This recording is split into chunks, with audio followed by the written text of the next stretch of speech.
So, maayong hapon sa tanan. So, kaning amo ang video is about the fermented fruit juice or FFJ. So, ang ato ang mga materials na kinahanglan nun is papaya, banana, and also, the important thing is molasses. So, kanang tulo muna yung pinaka-importante na buhaton or kinahanglan nato para magbuhat aning organic concoction. Now, sa kaning video na makita ninyo sa inyong screen, we are cutting or nag-among gipang hiwa-hiwa ang papaya para isulod namo sa bucket. So, sa makita nimo dire muni ang result sa pag-cut namo sa papaya o ginagmay gid na namo pag-cut. So, ang sunod ana is among ibutang siya sa bucket, sa usa ka galon na bucket. Amo siyang ibutang dito, hinay-hinayon lang nato butang para dili masayang ang atong gipang cut o dili siya mga tagak dito sa table. Okay? So now, next natong ipakita is katong pag-cut sa banana. So nakat naman nato ang papaya. So now, ang inyong nakita diri sa video is nag-cut na punta sa mga banana nato. So pag-cut sa banana is dapat mag-amping ta paggamit sa knife and also atong pong gagmayon ang ang banana para masulod siya og matarong siya halo dito sa ato ang galon.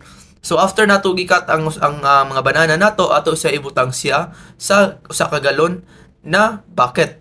So after ana is butangan nato siya molasses. So kanang itom na inyo makita diri sa video is muna ang molasses.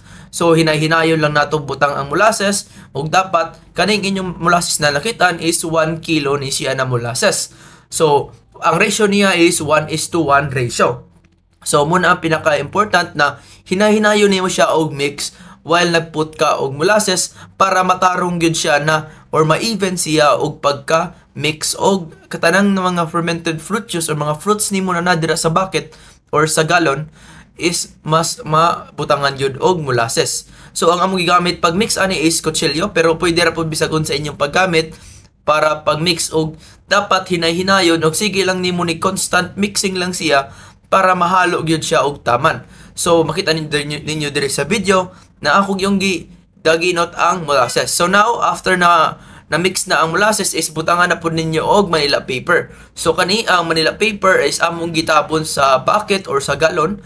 Then, amo siyang gihiktan para ang mga air dili mosulod dito sa galon and dili siya.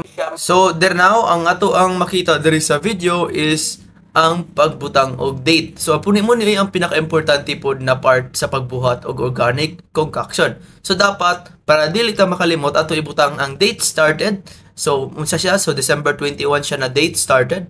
Og, when pod siya ma-date og harvest. So, ang date started og date harvest, kailangan imo ibutang na siya dito sa imuhang galon. So, muni ang pinaka-importante or muni ang purpose sa pagbuhat og FFJ or fermented fruit juice na organic concoction. So, first is naghatag din siya og potassium para sa ato ang tanom para sa pagpabunga nito og muhatag pud ni siya og resistensya sa tanom og muhatag og katambok sa ato ang yuta. So, kanang tulo muna yung pinaka-importante sa paggamit og FFJ. So, muna ang group mates or our group.